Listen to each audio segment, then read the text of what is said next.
Hello good morning, my name is Rajni, progressive life के to मंच पर आप सभी का स्वागत है। चैनल को लाइक से सब्सक्राइब कर दीजिए ताकि ऑल नोटिफिकेशन आप लोगों तक पहुंच गए। ये क्लासेस आपके आरआरबी एनटीपीसी के लिए बहुत ही महत्वपूर्ण क्लासेस चल रही है।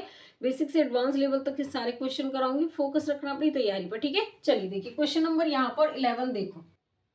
देखिए नीचे दिए गए चित्र में ए बी जो पैरेलल है किसके है, डी के। एक्स का संपूरक कौन ज्ञात करे। एक्स का संपूरक का मतलब है सप्लीमेंट्री। क्या होता है, सप्लीमेंट्री। अल्फा प्लस बीटा मतलब कि दो एंगल का योग कितना होना चाहिए, 180 डिग्री। सप्लीमेंट्री संपूरक, ये मीनिंग होता है इसका, ठीक है। अब देखिए यहाँ पर क्या, मैंने अभी एक क्वेश्चन आपको लास्ट कराया था कि ये एंगल और ये वाले एंगल, देखो अंदर वाला और दोनों बाहर वालों का सम हमारा इक्वल होता है। देखिए यहाँ पर ये हमारा पूरा जो एंगल होता है एक रेखा पर कितने का होता है, बताइए कितने का होता है, 180 डिग्री का होता है। या फिर 180 को हम पाई भी लिख सकते हैं।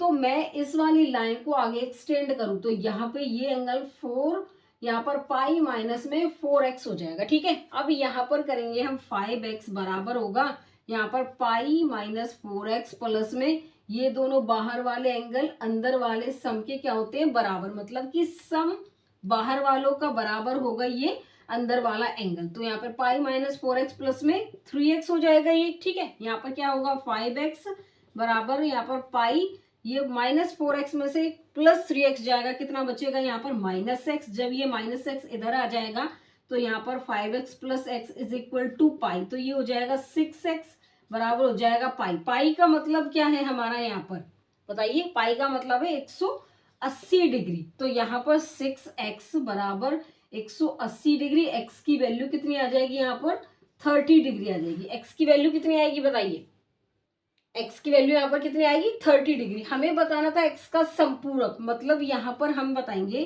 कि ये हो जाएगा हमारा ये वाला। तो यहाँ पर क्या होगा पाई माइनस एक्स, मतलब कि अगर ऐसे ले लो आप अल्फा प्लस, यहाँ पर अल्फा प्लस बीटा बराबर 180 डिग्री। अगर मैं यहाँ पर अल्फा 180 माइनस बीटा ऐसे भी कर सकते हैं, या फिर आप डायरेक्ट यहाँ पर वैल्यू भी पुट कर सकते हैं। तो पाई की वैल्यू कितनी होती है 180 डिग्री। हमारी जो x की वैल्यू निकल के आई है 30 डिग्री आई है, तो कितना हो जाएगा 150 डिग्री हो जाएगा। जो x का संपूरक है, x का जो संपूरक है वो 150 डिग्री है। इसका जो ऑप्शन होगा वो क्या होगा बताइए, यहाँ पर इसमें जो ऑप्शन हो जाएगा वो हमारे यहाँ पर क्या होगा, बी हो जाएगा। क्वेश्चन नंबर 12 देखिए, दिए गए चित्र में जो ए बी है वो पैरेलल है सी डी के। तो x का हमें मान बताना है, इस वाले एंगल का मान बताना है। देखो यहाँ पर ये एक ही रेखा पर ये पूरा एंगल हमारा 180 डिग्री का होता है, लेकिन अगर ये पूरा एंगल की पूछे तो ये कितना होगा 360 डिग्री का। देखो ये एंगल x है, अगर मैं पूरे की बात करूं तो यहाँ पर कितना होगा, अगर मैं ये वाला और निकालू 360 डिग्री में से x एंगल क्या हो जाएगा, माइनस होगा। अब देखो मैंने अभी बताया था अगर हम बाहर वाला एंगल लेंगे तो अंदर वाले दोनों का सम बराबर हो जाएगा, अगर अंदर वाला लेंगे तो बाहर वालों सम का दोनों का बराबर हो जाएगा। देखो 360 डिग्री माइनस एक्स डिग्री बराबर हमारा क्या होगा, अंदर वालों का सम के बराबर होगा। तो यहाँ पे 45 डिग्री प्लस में 30 डिग्री, देखो ये इसके इक्वल हो गया। अब देखिए यहाँ पर कितना होगा 5 और ये हो जाएगा 75 डिग्री, यहाँ पर 360 डिग्री माइनस में एक्स। अगर मैं यहाँ पर इस वाले एंगल को इधर लेके आऊं, ठीक है, तो यहाँ पर 360 डिग्री माइनस में 75 डिग्री बराबर x डिग्री इधर चला जाएगा ये हमारा, ठीक है। x डिग्री या फिर x लेके चलेंगे, x डिग्री लेंगे इसको x लेंगे, ठीक है। तो यहाँ पर x, तो यहाँ पर 10 में से 5 गए तो 5, 15 में से 7 गए तो 8 और ये 285 डिग्री बराबर x की वैल्यू। तो ये जो एंगल आया है निकल के ये पूरा हमारा कितना है 285 डिग्री है। हमें इसने पूछा क्या था, x का मान, x का मान 285 डिग्री हो गया। इसका जो ऑप्शन होगा वो क्या होगा बताइए, यहाँ पर इसमें जो ऑप्शन हो जाएगा वो हमारा यहाँ पर क्या होगा, डी होगा। क्वेश्चन नंबर 13 देखिए, find the value of x। हमें x का मान बताना है। तो देखिए अभी मैंने आपको एक क्वेश्चन कराया था कि यहाँ पर अगर अंदर वाला एंगल हमें निकालना है तो बाहर वाले सम के क्या होगा, वो बराबर होगा। देखिए यहाँ पर एक रेखा पर जो बना हुआ कौन होता है 180 डिग्री का होता है, 180 डिग्री का होता है। हमें ये वाला पूरा एंगल 180 डिग्री बनाना है, ठीक है। तो हम क्या करेंगे, अगर मुझे ये वाला एंगल निकालना हो तो 180 डिग्री में से 133 डिग्री क्या कर देंगे, माइनस। 10 में से 3 गए तो कितना बचेंगे 7, और यहाँ पर 7 में से 3 गए तो कितना बचेगा 4। तो ये वाला जो एंगल होगा 45 डिग्री हो जाएगा। ठीक है, अगर मुझे ये वाला एंगल निकालना हो 180 डिग्री में से 143 डिग्री माइनस करूं, यहाँ पे 7 में से 4 गए तो 3, तो कितना बचेगा ये वाला एंगल 37 डिग्री। अब क्या हम x की वैल्यू नहीं निकाल सकते हैं? x बराबर हो जाएगा ये वाले जो बाहर वाले एंगल है इनके सम के बराबर आ जाएगा। तो यहाँ पर 47 डिग्री प्लस में 37 डिग्री हो जाएगा। तो यहाँ पे 7 और 7 14, 7 और 1 8, तो x जो बराबर होगा वो 84 डिग्री के क्या हो जाएगा, यहाँ पर बराबर हो जाएगा। मैंने यही तो बताया था कि अंदर वाला जो एंगल होगा वो बराबर होगा बाहर वाले एंगल दोनों के सम के इक्वल लेके आएंगे उसको हम। ठीक है, तो इसका जो ऑप्शन होगा वो हमारा क्या आएगा, हमें फाइंड क्या करना था, x की वैल्यू बतानी थी। तो इसका जो ऑप्शन होगा वो हमारा यहाँ पर क्या हो जाएगा, इसमें ऑप्शन हमारा डी होगा।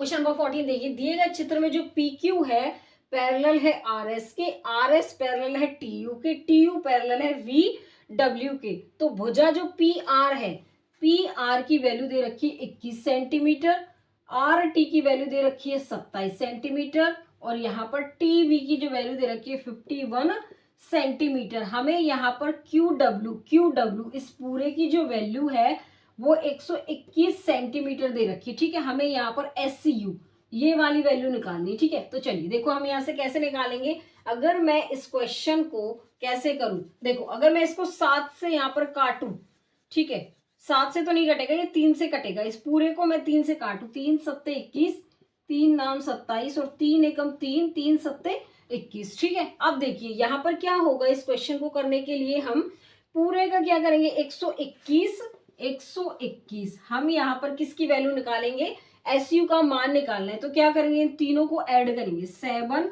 9 प्लस में 17, हमें SU की वैल्यू निकालनी है। देखो जितनी वैल्यू इसकी है उतनी इसकी होगी, जितनी वैल्यू इसकी उतनी इसकी होगी, और जितनी वैल्यू इसकी उतनी ही इसकी होगी। इसका मतलब देखो यहाँ पर जितनी वैल्यू PR की है उतनी वैल्यू QS की होगी। क्यों? क्योंकि दोनों आपस में क्या है, ये पैरेलल है। इनकी जो PR पैरेलल है, यहाँ पर देखो PQ पैरेलल है RS के, RS पैरेलल है TU के, TU पैरेलल है VW के। तो जितनी वैल्यू PR की होगी उतनी वैल्यू QS की होगी, जितनी वैल्यू R से T की होगी उतनी ही S से U के बीच की होगी, जितनी वैल्यू T से V की होगी उतनी ही वैल्यू हमारी U से W की होगी। तो अब हमें यहाँ पर क्या बताना है, SU की वैल्यू बतानी। तो यहाँ पर कितनी वैल्यू आ जाएगी इसकी, 9 आ जाएगी। तो 121 यहाँ पर कितना होगा, 7 और 9 16 और 17 कितना हो जाएगा, यहाँ पे 33, कितना हो जाएगा 33। और यहाँ पर ये वैल्यू हमारी SU की कितनी है, 9। अगर मैं इसको 3 से टाइम काटूं तो ये 3 आ जाएगा, यहाँ पर 11 से ये 11 टाइम जाएगा, कितना आएगा 33 सेंटीमीटर आ जाएगी। कि यहाँ पर जो SU की वैल्यू निकल के आई है 33 सेंटीमीटर आई है निकल कर। इसका जो ऑप्शन होगा वो क्या होगा, यहाँ पर हमें SU का मान बताना था, इसका जो ऑप्शन होगा वो हमारा यहाँ पर कितना हो जाएगा, C होगा। क्वेश्चन नंबर 15 देखिए, नीचे के चित्र में जो AB है पैरेलल है CD के, CD पैरेलल EF के। तो AB बराबर 36 सेंटीमीटर है, EF की वैल्यू 50 सेंटीमीटर है, AC बराबर हमारा 5/9 ऑफ CE और BD DF से 1 सेंटीमीटर कम है। CD का मान बताना है, क्या होगी इसकी वैल्यू। चलिए देखो यहाँ पर हमसे ये क्या कह रहा है कि इसकी जो वैल्यू है AC बराबर है 5/9 ऑफ CE। तो इस CE को यहाँ पे नीचे ले आएंगे, AC अपॉन में CE बराबर होगा 5/9 के। तो यहाँ पर देखिए AC की वैल्यू 5 और C की वैल्यू कितनी होगी, 9। AC की वैल्यू 5 सेंटीमीटर है और CE की वैल्यू कितनी होगी, 9 सेंटीमीटर। अब यहाँ पर क्रॉस मल्टीप्लाई करेंगे, देखो कैसे, यहाँ पर 5 × 50 प्लस में हमारा आ जाएगा 9 × 36। 5 और प्लस 9 कितने हो गए, 14। यहाँ पर 250, 9 के 54 का 5, 9 30 27 और 5 32, डिवाइड में कितना हो जाएगा, 14 हो जाएगा। इसको जब ऐड करेंगे 250 को और 324 को, यहाँ पर 4 7 और 5, तो 574, डिवाइड में कितना आएगा 14, 14 चौके 56, 14 एकम 14, तो कितना आएगा 41 सेंटीमीटर आ जाएगा। किसका, यहाँ पर हमें मान बताना था CD का, CD की जो वैल्यू है वो 41 सेंटीमीटर आ जाएगी। इसका जो ऑप्शन होगा वो क्या होगा हमारा, यहाँ पर ऑप्शन इसमें D होगा।